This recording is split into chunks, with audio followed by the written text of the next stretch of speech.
Hello, dear listeners, and welcome to today's TSF1 Greece podcast regarding the Azerbaijan GP of this past weekend. Together with me today is my friend and co-host Panos. Good evening, Panos. Good evening, Alex.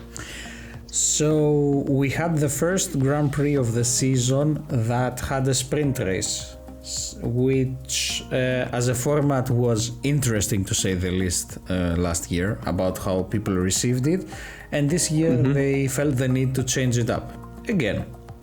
So and make it worse. Yes, I mean we had one free practice session on Friday in the morning. Friday morning. Yes. Then we had the qualifying for the Sunday race. On Saturday morning we had the qualifying for the sprint race, which took place Saturday evening or midday, let's say, better put. And then we had the Sunday race.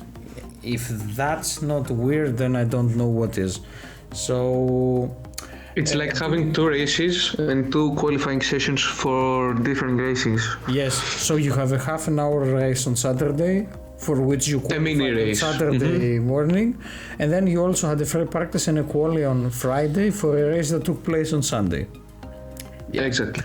Interesting to say the least. So, focusing on what is important, Panos will start as always with the free practice and the quali, both for the sprint race and the normal race, and then I will comment on the highlights we found out about, which we thought are worth mentioning during the sprint race and the race itself. So Panos, the deck is yours.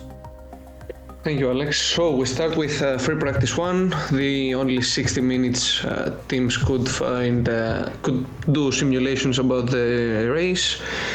So we have, as Alex said, free practice 1. Then we had quali for Sunday. Then we have sprint shootout qualification. Then we had the sprint race, which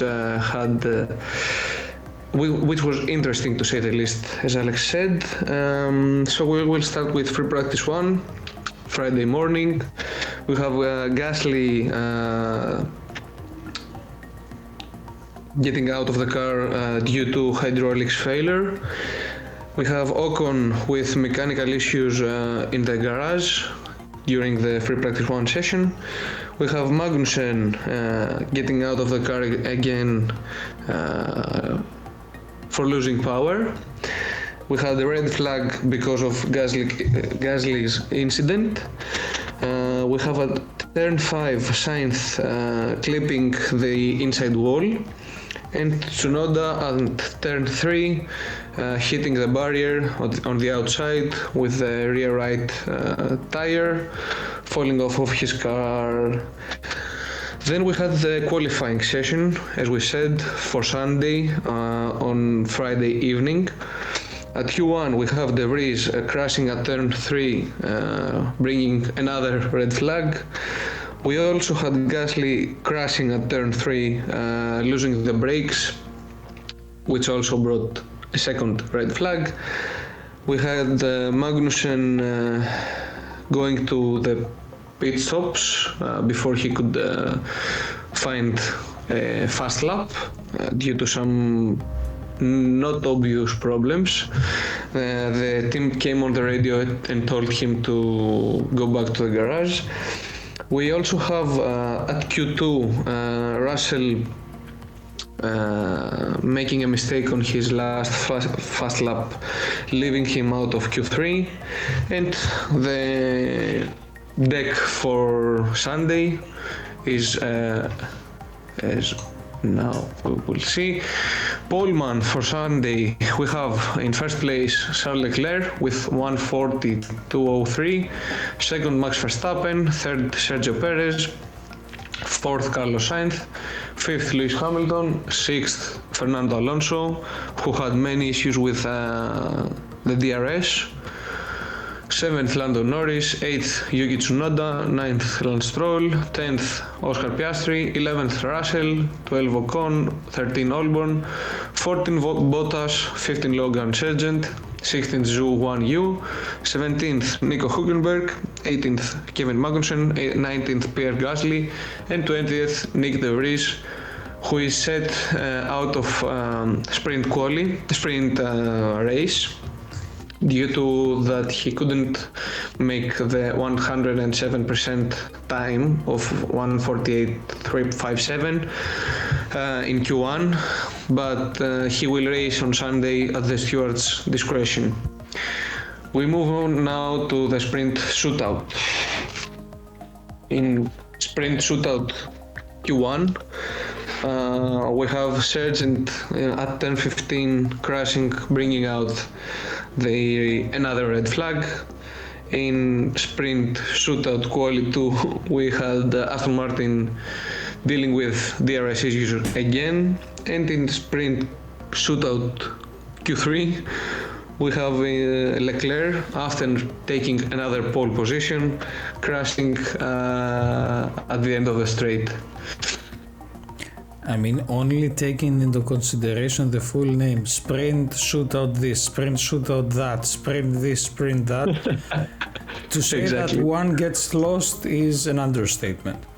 But anyway, it was a tricky little so-and-so to get everything in order and to make sense, if there is any, on how they decided to make that. But anyway, that's not up to us.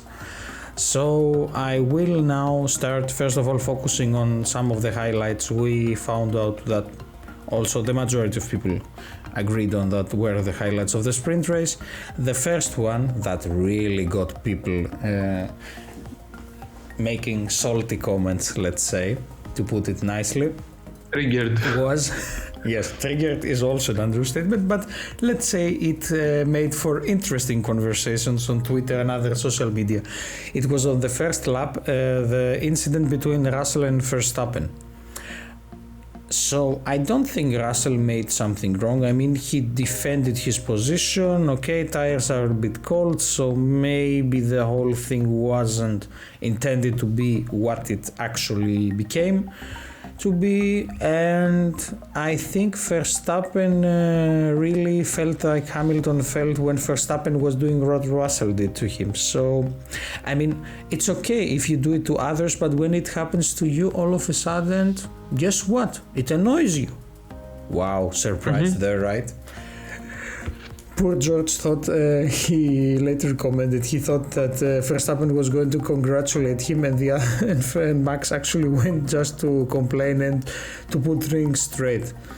Also following the usual comments, you should be glad you still have your helmet on, and okay, that's nonsense. Anyway, let's say that Max was ultra triggered, which we also later on saw on Sunday race at the end, but we will get to that. So on the first lap also Yuki Tsunoda had contact with the wall, resulting in a damage that made him lose his right rear tire and part of the rim as well, which first of all brought out a virtual safety car and later brought the actual safety car out on lap 2 almost. So from lap 2 to lap 5, where the restart happened, we didn't have any major changes. 2 laps later, at lap 7, Perez managed to get to come on top and be the leader of the pack. What we later on saw during the race was, I mean, for the rest of the 11 laps that remained, or 10, let's better say, let's put it more correctly, we more or less saw the first pack fighting as they did. Leclerc managed to keep second place. What really surprised us was the performance of the, let's say, the newbies of Aston Martin and Alfa Romeo. So Stroll and Zhou really, each one for their own, in their own place, gave their absolute best, and they had a great result, I think, during the sprint race.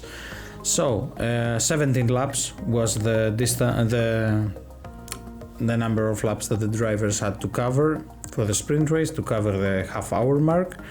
After the checkered flag, we have in the first three places Perez, Leclerc and Verstappen, with points being given to the first 8 contenders. So it was 8 points for Perez, 7 for Leclerc, and so on going down. It was reduced by 1 point. And then we finally move on to what makes sense, the Sunday race, for which the drivers qualified on Friday evening. I mean, okay. So, the flag drops, lights out, flag drops, yeah, okay. The lights go out. It was so exciting that I just wanted to go to the checkered flag. So it's lights out. Leclerc has an advantage. He manages to to stay on top of the pack until the 4th lap, where Verstappen blasted past him with a speed difference of more than 30 kilometers an hour. I mean, the straight line speed of the Red Bull, especially with an open DRS, is okay. I mean, there's nothing you can do, not at this track with such a long straight, which is not a straight. It's a few consecutive corners, but it's pretty much flat out all the way. So let's call it a straight. Perez also overtook Leclerc in the next lap. After that, we had basically more or less a calm race until the 10th lap, where Nick De Vries cut the apex so close. I mean, he actually hit the wall with his front left tire, which resulted in a DNF for him and a safety car in the next lap for the rest of the pack that's still racing. It's interesting, as Panos mentioned to me when we were writing down our notes, it's that that Verstappen lapped during the virtual safety car on lap 10, and the rest pitted. Not lapped, I mean, I can't get my thoughts together this weekend. So, once again. So, Verstappen pits during the virtual safety car on lap 10, and the rest pit during the actual safety car during lap 11.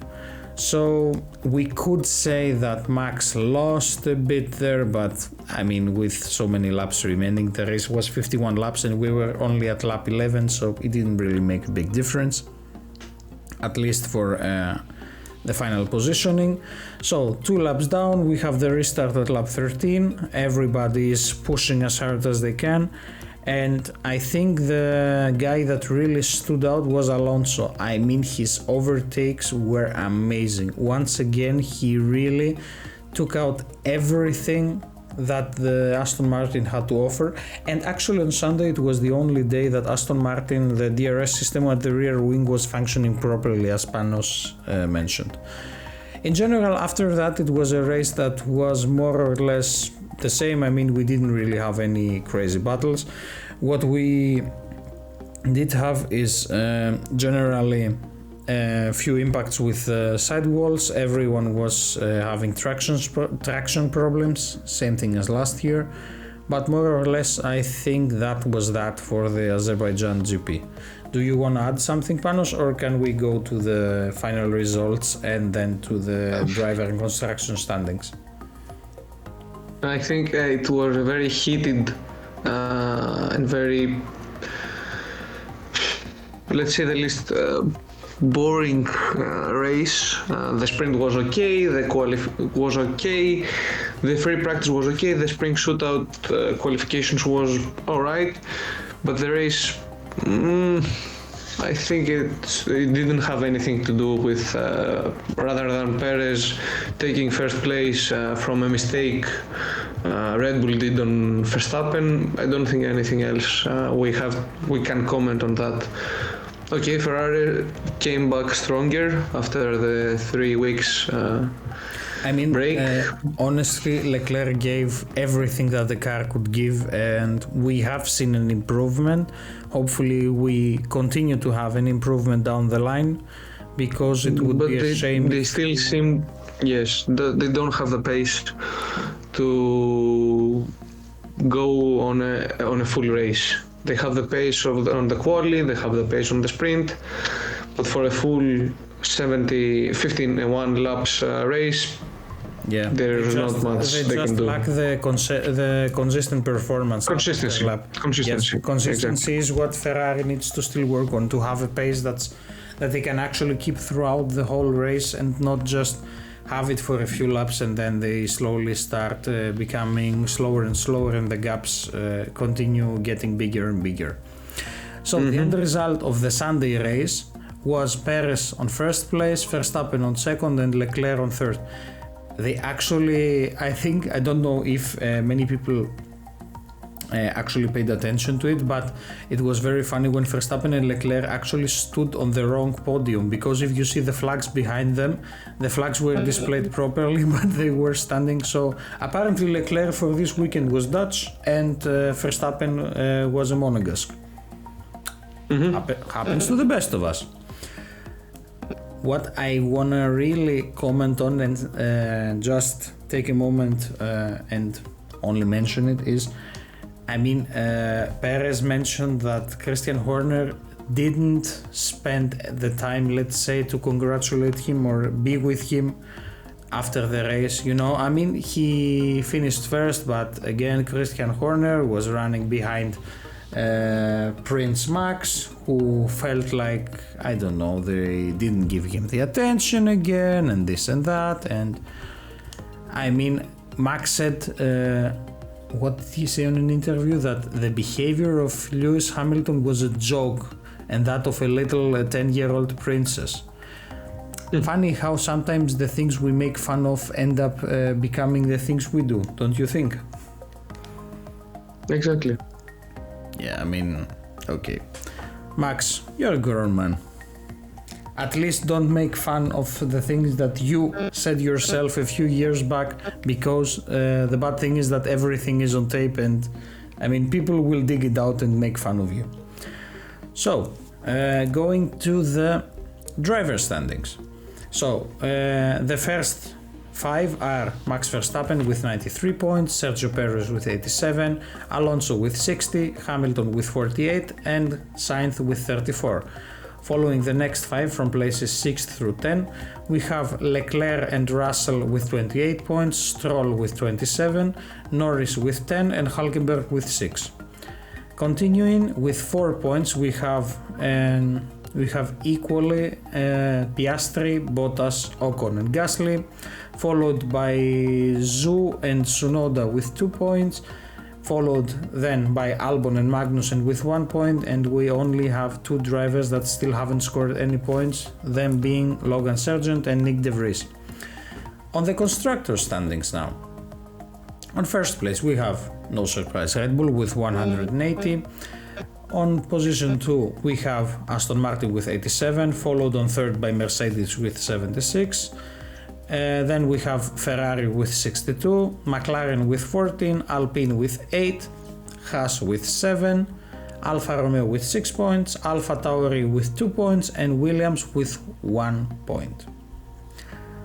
So, next weekend we have the first of the many United States Grand Prix, the Miami Grand Prix to be more specific, which will be an interesting night show for us, at least in Greece and in Europe, since it's a night race for us. So, a few stats for the track. The Miami International Autodrome came on the calendar last year, so the first Grand Prix took place in 2022. The race will have 57 laps. The circuit length is 5.4 kilometers, covering a race distance of approximately 308.3 kilometers, and the current lap record sits at 1 minute 31 seconds .361 by Max Verstappen last year. Pano, do you wanna make any further comments or add something on this weekend's race? I think we're okay. We covered everything. Yes, it was not the most interesting race, it was not the most boring one, but it was just okay to watch for the weekend. Exactly. So, I think that's that for the Baku Grand Prix. We will see you again next week for the Miami Grand Prix podcast. If you follow the World Endurance Championship, WEC, we will have a podcast probably tomorrow covering the 6 hours of Spa. That was also quite an interesting weekend, to say the least. If not, we wait for you next week for the Miami Grand Prix. From the TSF1 Greece podcast team, have a great evening or day, depending on where you are, and we look forward to seeing you again with our next podcast. Bye!